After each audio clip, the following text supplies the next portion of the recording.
हाय नमस्कार आमच्या भाऊ बहिणींना. तर काय चाललंय आमच्या भाऊ बहिणींचं बरं आहेत ना सगळे. तर भाऊ बहिणींनो उकाडा तर इतका आहे का नाही, लय गरम होतं या. आता चाललाय माझा स्वयंपाक. स्वयंपाक काय केला हे पण तुम्हाला दाखवते. तर देवाची दिवाबत्ती केली स्वामींची. आज गुरुवार.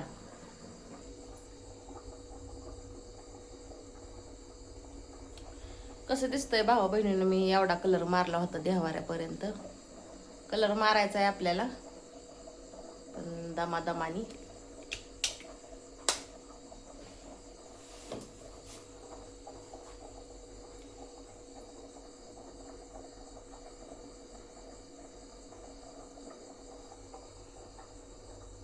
कसं दिसतंय माझं छोटंसं मंदिर,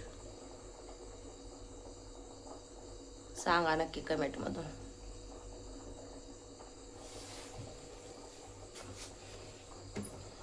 ही शिखर शिंगणापूरला गेल्यानंतर मी स्वामींची मूर्ती आणली होती. ही दोन्ही शिखर शिंगणापूरला गेल्यावर आणलेल्या आहेत. ही तुमच्या दाजीने आणली होती बारकी छोटीशी, आणि ही आम्ही दोघं गेल्यावर आणली होती. आधी सर्व ठाई.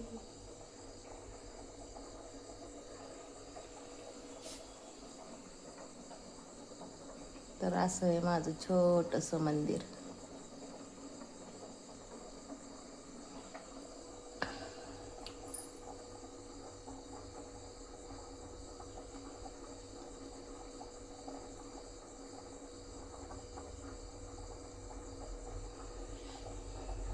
एवढं 2-3च ही बसतात बर का देव.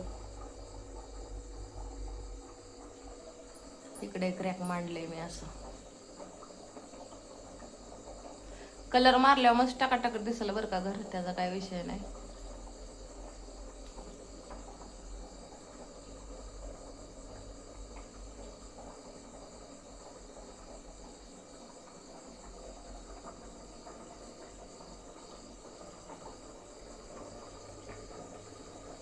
भांडी बांधून ठेवले ती मी निम्या अर्धी.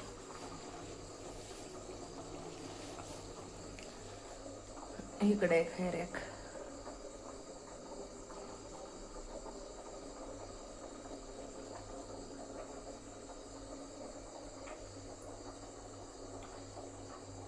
हे आमच्या चुलत सासूबाईंचं आहे बरं का रॅक. पडलं होतं असंच, तर त्याला कलर मारून मग केलंय वापरायला.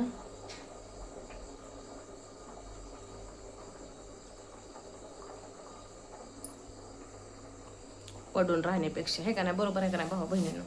एखादी वस्तू जर पडून पडून खराब होत असेल तर त्याला चांगले करून वापरलेले कधी पण चांगले असते. त्यामुळे काय झालं, बऱ्याच वर्ष, एक साधारणपणे 4-5 वर्ष म्हणलं तरी चालेल, कोरोनाच्या पिरियडमध्ये ते एक्सपायर झाल्या होत्या, म्हणजे गेल्या ती सोडून सगळ्यांनाच. तर तुम्हाला सांगते, त्यांचं हे रॅक होतं आणि बाहेरच ते वापरत होत्या.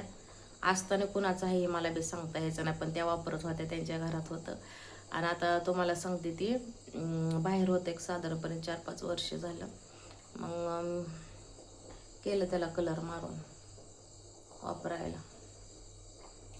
गरम कसलं होतंय बाकी हो का, मात्र अजिबात सहन होत नाही उकडा. आणि त्यात विषय काय झालाय भाऊ बहिणी, 2-3 दिवस झाले माझी तब्येत जरा बिघडलेली आहे. तब्येत माझी बिघडते अचानकच, राहून राहून तब्येत बिघडते. काय होतं ते तुम्हाला सांगते. त्याआधी मी काही केलंय, भात बनवलाय, भात मसाले भात.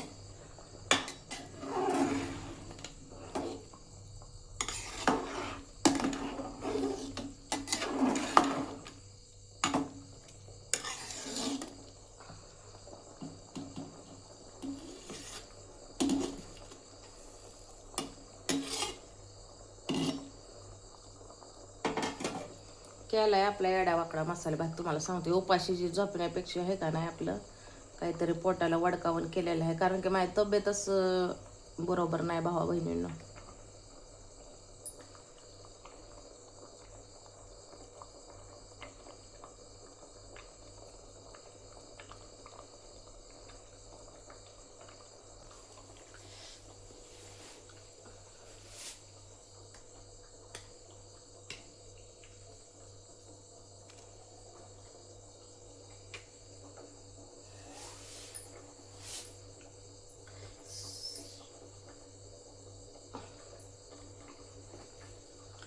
माझ्या जी मेंदूवर जे ताण आलेलं आहे ना भाऊ बहिणींनो, म्हणजे आई गेल्यापासून हे दुखणंच माझ्या मागं लागलं. ते आता कायमचंच मला तरी या गोळ्या चालू आहेत त्या बरं का, बंद करायचे नाही किंवा काहीच नाही. पण तुम्हाला सांगते, एक 4-5 दिवसात आहे ना मला काम करते मी, करायचं नाही विषय. आता काल दिवसभर काम चालू होतं, दिवसभर काम केलं मी, म्हणजे थोडीफार साफसफाई केली किंवा चुली मांडली, पायरी केली, थोडंसं भिंत भिंत केली. ही तर मी तुम्हाला दाखवलेलंच आहे रात्री. पण अचानक काय होतंय तुम्हाला सांगते, माझं एवढं डोकं दुखतंय ना, एवढं डोकं दुखतंय, मला काही सुसा नाही मी काय करून काय नाही, इतकं डोकं दुखतंय. नुसती ही आकाळ आणि अशी चक्कर येते मला, चक्कर येते. झोपलं तरी झोपीत बी चक्कर येते मला. आणि तुम्हाला सांगते काय काय टायमाला हे असं डबल डबल दिसतं एवढे. तर मी हे आता ह्या वेळेस मॅडमला गेल्यानंतर सांगितलं होतं, पण त्या मॅडमने मला आहे ना परत मेंदूच्या डॉक्टरकडं, म्हणजे त्या पण मेंदूच्याच आहेत, त्या पण न्यू सर्जनकडं परत जाऊन चेक करायला लावलेलं आहे मला. पण भावा बहिणीनं माझ्या मनात आहे ना भीती निर्माण झालेली आहे, भीती बसली आहे. त्यामुळे मी असं दवाखान्याचं नाव हे घ्यायचं म्हणलं किंवा दवाखाना करायचं म्हणल्यानंतर ना मला वाटते भीती. त्यामुळे मी काय दवाखान्यात जात नाही. खरी परिस्थिती सांगायचं म्हणजे, आता ह्या गोळ्या म्हणजे खायची म्हणजे माझी मजबूर आहे. ती गोळ्या जर नाही ना खाल्ल्या तर मला एवढा त्रास होतो ना, अति त्रास होतो, मी सांगू शकत नाही तुम्हाला. कारण की 2 वेळेस आहे ना मरता मरता वाचली मी, खरी परिस्थिती सांगते. डॉक्टरांना सगळ्यांना वाटतं की माझा श्वास म्हणजे असं ते म्हणतात की श्वास बंद पडत नाही, दडपण येते असं तसं. पण ती दडपण असो किंवा श्वास बंद पडणं असो, माझा श्वास पूर्ण बंद पडतो. मला एवढा त्रास होतो ना, अति त्रास होतो, सांगू शकत नाही मी, म्हणजे शब्दामध्ये सांगू शकत नाही. ती माझा त्रास आहे ना मी अनुभवते आणि ती भरपूर मला त्रास होतो.